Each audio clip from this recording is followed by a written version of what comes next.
In the flickering glow of oil lamps, beneath the domes of old Istanbul, a forbidden aroma once drifted through the air. Roasted beans, smoke, and quiet rebellion. This was no ordinary drink, it was the empire's secret heartbeat. Coffee, once banned by sultans and hunted by guards, became the lifeblood of poets, dreamers, and dissenters who gathered in hidden cafes to sip defiance from tiny cups. In every swirl of steam lay danger and desire, a taste so intoxicating it defied empires. This is the untold story of how coffee turned vice into legacy in Ottoman times. The sound of grinding beans echoed like a secret being told. In the heart of 16th century Istanbul, steam rose from a small brass pot, a seziv, releasing the forbidden scent of freshly brewed coffee. It was a scent that could get a man arrested. To the rulers of the Ottoman Empire, coffee was no harmless drink. It was a spark, one that ignited minds, gathered crowds, and whispered ideas too dangerous for the palace walls. By day, Istanbul's streets were filled with merchants and muezzins, sailors and scholars. But by night, in the narrow alleys of Totakal and Galata, doors creaked open to another world. The coffeehane, the coffee house. Inside, men sat cross-legged on carpets, their eyes glinting in the candlelight as smoke curled through the air. The first sip hit like revelation, strong, bitter, electric. It sharpened the mind and loosened the tongue. And in a city built on silence and hierarchy, that was a dangerous combination. The Sultan's spies called these places dens of sedition. The imams called them houses of sin, but the people called them freedom. For the first time in Ottoman history, common men, tailors, poets, soldiers, beggars, gathered not in mosques or markets, but in shared conversation. Ideas spread like wildfire, one cup of coffee at a time. By the mid-1500s, the scent of roasted beans drifted across Istanbul like incense from a new religion.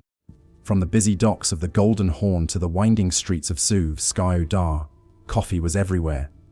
In whispers, in rituals, in rebellion. At first, the empire's rulers ignored it. Coffee seemed harmless enough, a black, bitter drink that kept merchants awake and scholars focused. But as the crowds in the coffeehanes grew, so did the unease in the palace. Sultan Murad IV, young, paranoid, and determined to crush dissent, began to see the coffeehouses not as leisure spots, but as breeding grounds for treachery. Inside those smoky rooms, the hum of conversation was unlike anything the empire had known. Men debated poetry and politics, religion and war. They spoke of corruption, of injustice, of the arrogance of rulers. And worst of all, they laughed. To the Ottoman elite, laughter was the sound of rebellion. The Kavehan was where ordinary men discovered something dangerous. The power to think collectively. The imams called it immoral, claiming that coffee stirred the blood and distracted the faithful from prayer. Religious edicts began to flow, declaring the drink impure haram. But coffee refused to vanish. Each ban only drove it deeper underground. Men began to meet behind shuttered doors, their gatherings hidden by curtains and candle smoke. They used coded phrases to order a cup.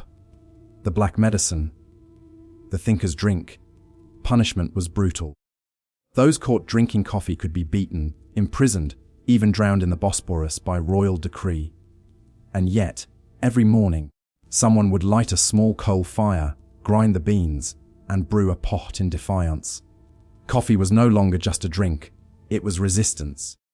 A quiet act of rebellion that began to shake an empire built on obedience. By the late 1500s, Istanbul had become a city of whispers and aromas. Despite decrees, raids, and punishments, the coffee houses not only survived, they multiplied. Each new ban seemed to plant another seed. In the twisting lanes near the Grand Bazaar, the coffeehouses glowed like hidden lanterns after dusk. Behind wooden doors and heavy curtains, the air shimmered with the scent of roasted beans and burning tobacco. The walls were stained with smoke and secrets. There were no chandeliers, no palaces, no gold, only low stools, clay cups, and the low murmur of voices weaving through the night. And in that modest space, something radical unfolded: the democratization of thought. Here, class dissolved. The scholar could debate with the cobbler. The janissary could mock a vizier's policy. The poet could criticize the sultan. Quietly, poetically, but unmistakably, one could not shout revolution in the streets, but in a coffee house. One could whisper it, and the whisper would travel further than any sword. Soon, these cafes began to shape culture itself. Storytellers, medders, performed tales of ancient kings and trickster heroes, blending history with satire. Poets read their verses aloud, their words laced with rebellion and love. Musicians filled the silence with melancholy melodies, making even the simplest evening feel sacred. In those dim rooms, laughter mixed with philosophy, gossip with theology, art with politics. And all the while, the tiny cups kept pouring, one after another, fueling the rhythm of a restless empire. To the rulers, the cafes were a plague of free thought. To the people, they were sanctuaries. A traveler from Venice once wrote that in Istanbul's coffee houses, men gather as if in a parliament, to speak of all things under heaven. He was right. They were the beating heart of Ottoman society, the empire's first public sphere. A space where common minds began to dream uncommon dreams. By the late 1500s, Istanbul had become a city of whispers and aromas. Despite decrees, raids, and punishments, the coffee houses not only survived, they multiplied. Each new band seemed to plant another seed.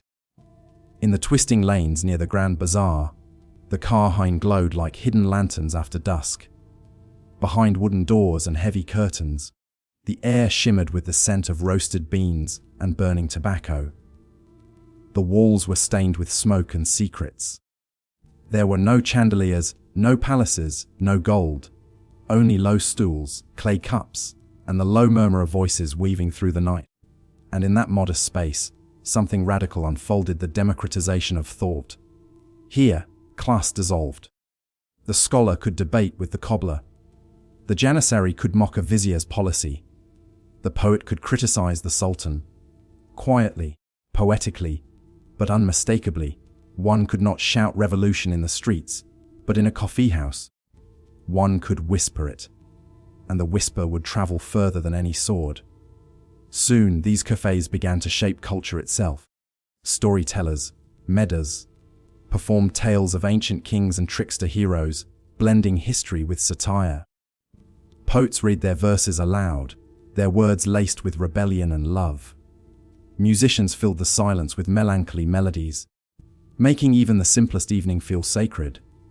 In those dim rooms, laughter mixed with philosophy, gossip with theology, art with politics. And all the while, the tiny cups kept pouring, one after another, fueling the rhythm of a restless empire. To the rulers, the cafes were a plague of free thought. To the people, they were sanctuaries. A traveler from Venice once wrote that in Istanbul's coffee houses, men gather as if in a parliament, to speak of all things under heaven. He was right. They were the beating heart of Ottoman society, the empire's first public sphere.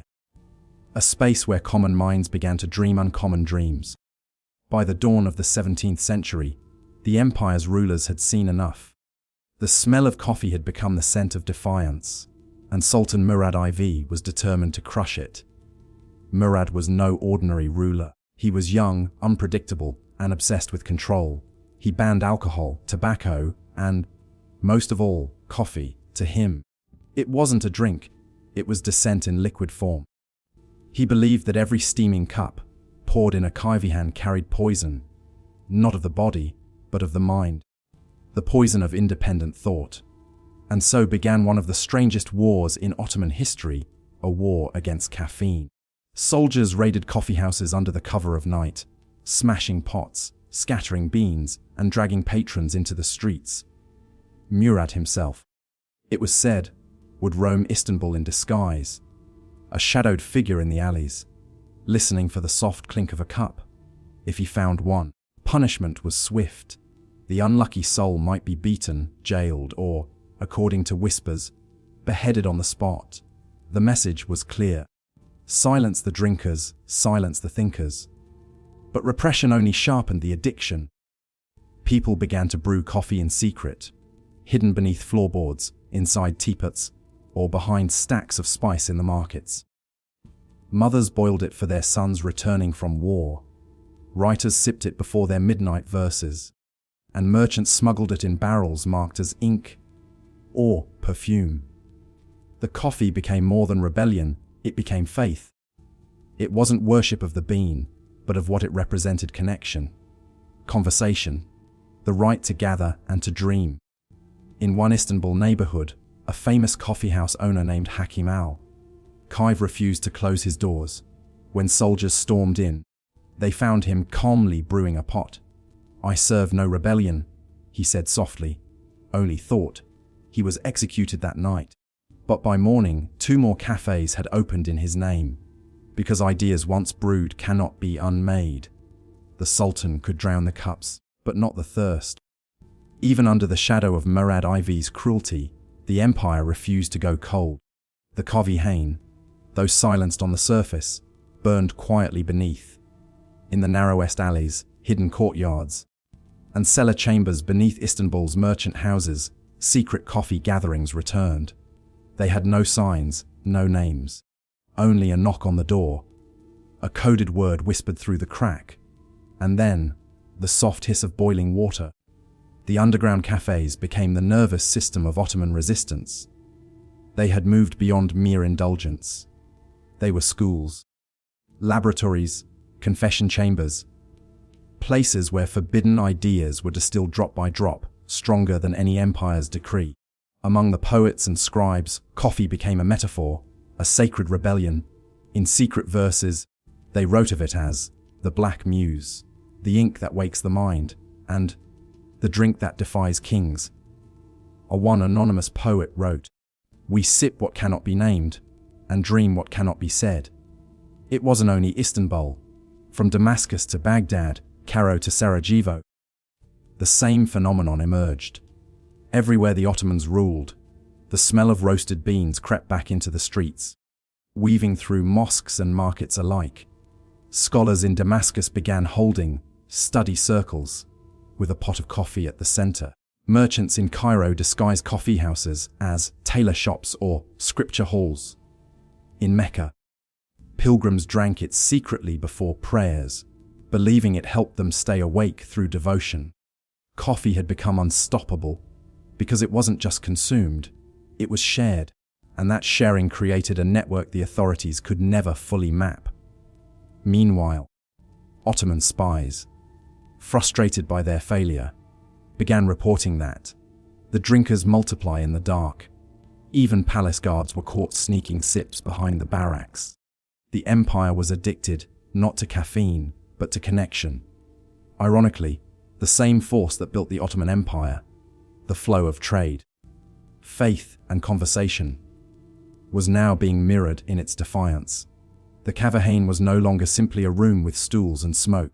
It was an idea, and ideas cannot be banned. By the late 17th century, the Ottoman Empire found itself fighting not a foreign army, but a cup of coffee. The ban had long lost its teeth. No matter how many cafes were burned, how many heads rolled, the aroma of roasted beans drifted through the streets like a quiet rebellion. And one day, that scent crossed the palace gates. It began innocently. A curious scribe in the service of the Grand Vizier smuggled in a small pot, claiming it was a herbal tonic. Soon, the Vizier himself was hooked, within months. Even the court physicians began to praise coffee for its ability to sharpen the senses and cleanse the humors. What was once a symbol of defiance had become a mark of refinement. The irony was complete here. The very thing once condemned as sinful and corruptive now flowed from golden cups in marble halls. The Sultan's court, once terrified of the coffeehouses, now mimicked it. In private chambers, noblemen hosted coffee circles, where poets and philosophers were invited to debate politics, literature, and love, exactly as they had done in the underground dens. The black drink had ascended the social ladder. Outside the palace, Istanbul was changing too. New cafes reappeared openly, first disguised as guild halls, then slowly reclaiming their old identity. Their architecture evolved: tiled floors, painted ceilings, brass trays, hookahs in every corner, and a stage where storytellers, known as meddahs, performed tales of sultans, thieves, and lovers. By now, coffee wasn't just a beverage. It was the social heartbeat of the Ottoman world. A place where men from every class could sit as equals, united by a shared addiction to conversation and caffeine. Even clerics, who had once called coffee the devil's drink, began to soften. Some argued that it kept worshippers awake during long night prayers. Others said it was a blessing that sharpens the spirit. The empire had surrendered, not by decree, but by desire. And so, by the dawn of the 18th century, the coffeehouse was reborn, this time legitimized and unstoppable. What had begun as rebellion had become culture. What was once banned as vice now stood proudly as the Ottoman Empire's greatest gift to the modern world. The café. The aroma that once drifted through Istanbul's forbidden cafes didn't stop at the Bosporus. It began to travel east, west, and everywhere in between. By the early 18th century, coffee had become the Ottoman Empire's most seductive export. A dark ambassador of culture, conversation, and quiet rebellion. Merchants carried sacks of roasted beans aboard creaking ships and camel caravans. Venetian traders brought them to Italy. French diplomats tasted them in Istanbul and couldn't resist bringing the habit home. By 1650, London, Paris, and Vienna were all waking up to a new addiction: the Ottoman drink of vice. In Europe, coffee arrived not as a humble beverage, but as an exotic symbol of the East, mysterious, intellectual, and faintly dangerous. It was said to come from the lands of turbans and scimitars, and Europeans adored it precisely because it was forbidden elsewhere. The first European cafes mimicked Istanbul's kavihane, ornate rooms filled with velvet cushions, hookahs, and silver pots. They called them Turkish houses, and decorated them with crescent moons and Arabic calligraphy. Men gathered there not to drink wine, but to discuss politics, literature, and revolution. The same rebellious energy that had once terrified Ottoman sultans now terrified European kings. In Paris, Voltaire sipped his 10th cup of the day, while writing against tyranny. In London, merchants plotted business empires over steaming mugs. In Vienna, after the Ottomans' failed siege, the abandoned coffee sacks were roasted, giving birth to Europe's most famous cafes. What began as a banned pleasure of the Ottoman streets became the heartbeat of Enlightenment Europe. Coffeehouses became known as penny universities, places where ideas were traded like currency. Scientists debated discoveries, poets recited verses, and revolutionaries whispered plans that would soon topple thrones. Ironically, the Ottoman Empire, once fearful that coffeehouses could spark dissent, had unintentionally exported the very idea of free thought. Every cup brewed in a Parisian salon or London cafe carried a trace of Istanbul's smoky rooms. The laughter, the stories, the rebellion. By the late 18th century, coffee had conquered the world, and though its origin had become mythic, its soul still belonged to those Ottoman dreamers who once risked their lives for a sip in a hidden cafe. Because what they drank wasn't just coffee. It was freedom in liquid form. To the untrained eye, Ottoman coffee was just a dark, bitter brew served in tiny cups. But to those who lived within the empire, it was a ceremony, a performance of patience, art, and unspoken meaning. In Istanbul's homes and palaces, coffee wasn't made, it was crafted. Copper sezivs, long-handled pots, were filled with finely ground beans, cold water, and sometimes a spoon of sugar. The brew was heated slowly over glowing coals, rising and falling in gentle foam, never allowed to boil over. This dance of bubbles, this balance between heat and calm, was said to mirror the soul. Too much fire, and it is ruined; too little, and it remains weak. When the first sip was taken, it was not just to taste caffeine. It was to enter a ritual of connection. Friends would gather cross-legged, sitting in circles, with the thick scent of cardamom and smoke hanging in the air. Each pause between sips invited conversation. Each silence carried weight. In the Ottoman world, coffee was a language. A small porcelain cup could tell a story, not just through taste, but through symbols. After finishing the drink, the cup was turned upside down on its saucer, allowing the grounds to drip and cool. When lifted, the pattern left behind, swirls, drips, and stains, became a map of the future. This was fol, the ancient art of coffee fortune-telling. It wasn't just superstition. It was an act of imagination, where secrets, dreams, and destiny swirled together in a single cup. For women in the Ottoman harem, fol was both entertainment and expression. It gave voice to desires they could not speak aloud. Love, betrayal, hope. All could be seen in the delicate lines of coffee residue. A fortune teller might whisper, "You will meet someone beneath the shadow of the moon." And though everyone smiled, hearts would quietly race. Among the upper classes, serving coffee became a measure of grace and intelligence. When a suitor visited a home to ask for a woman's hand, she would serve him coffee, but how she made and flavored it held meaning. If the coffee was sweet, it was a sign of acceptance.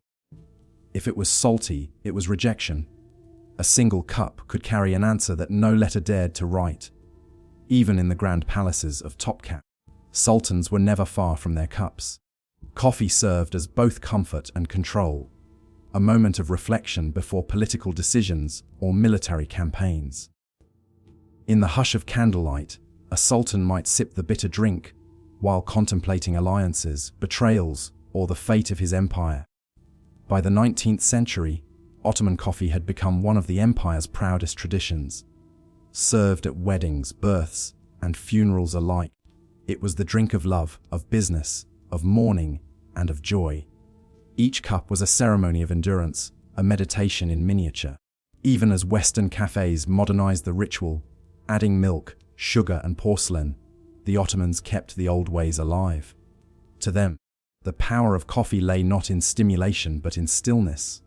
In every sip, there was memory of banned nights, whispered rebellions, and the scent of smoke curling through a forbidden room. For centuries, the Ottomans had turned coffee into more than a drink. They had transformed it into a mirror of the human spirit, dark, complex, and capable of revealing truths that only patience could uncover. By the late 19th century, the Ottoman Empire had changed beyond recognition. The sultans were now shadows of their former power. European fashions were flooding Istanbul, and the once banned drink, coffee, was no longer a symbol of rebellion but of culture itself. What began in secrecy, whispered sips in candlelit cafes, watched over by suspicious guards, had become the empire's most enduring treasure. The very beverage that once terrified rulers had outlived their decrees, survived revolutions, and conquered the palaces that had tried to silence it. Coffee had turned from forbidden pleasure to sacred heritage. The grand coffeehouses, once dim and smoky with debate, became brighter, more social spaces, places where poets read their verses and musicians played the oud. These weren't the wild dens of defiance from centuries before, they were cultural salons. But the soul of rebellion never truly left. Every time a man lit his pipe and spoke of justice, or a woman shared her dream through a coffee reading, the spirit of those early dissenters flickered again. In the heart of Istanbul, near the Bosphorus, new coffeehouses blended east and west.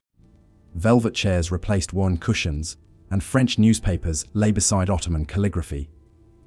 Intellectuals discussed science, philosophy, and art. The same ideas that once would have drawn suspicion. Coffee had become the fuel of modernity, the bridge between the old empire and the new world. But for all its evolution, something remained untouched. The ritual. The careful pouring of the sezv, the patience of the simmer, the quiet anticipation before that first sip. Even as machines began to hum in European cafes, the Ottomans held on to their ceremony. Coffee wasn't rushed. It wasn't convenience. It was time slowed down, captured in steam and taste. Travelers who came to Istanbul in the early 1900s often wrote with awe about this ritual. They described tiny cups resting on silver trays, served with a glass of water and a cube of Turkish delight. They called it an art form, a meditation, prayer disguised as a drink. And they were right. Ottoman coffee wasn't just caffeine. It was connection, conversation, contemplation. As the empire fell and modern Turkey rose, the coffeehouses remained, less political now, but still alive with laughter and debate. They became memory keepers, preserving the scent and sound of centuries past. Even as Western espresso machines took over the world, Istanbul's narrow streets still echoed with the clink of copper pots and the murmur of old men discussing fate over bitter coffee. And today, when you walk into an old cafe in Beyoğlu or Fatih, you can still feel it, that invisible current of history. The walls, darkened by smoke, remember the poets, the exiles, the dreamers. The Sev, polished by generations, remembers the trembling hands that once brewed in fear of the Sultan's spies. The air itself seems to hum with ghosts of forbidden laughter. What began as a vice ended as a virtue. Coffee, once punished, became pride. It united sultans and servants, mystics and merchants, rebels and romantics, all in the simple act of sipping from the same cup. The Ottoman coffee ritual was never just about taste. It was about defiance, identity, and the delicate art of stillness in a world that constantly demanded motion. It was the empire's quiet heartbeat, surviving wars, bans, and time itself. So, the next time someone lifts a small, dark cup of Turkish coffee to their lips, they're not just tasting history, they're drinking rebellion. They're sharing a moment with the countless souls who once whispered beneath the shadow of the crescent moon, defying power one sip at a time.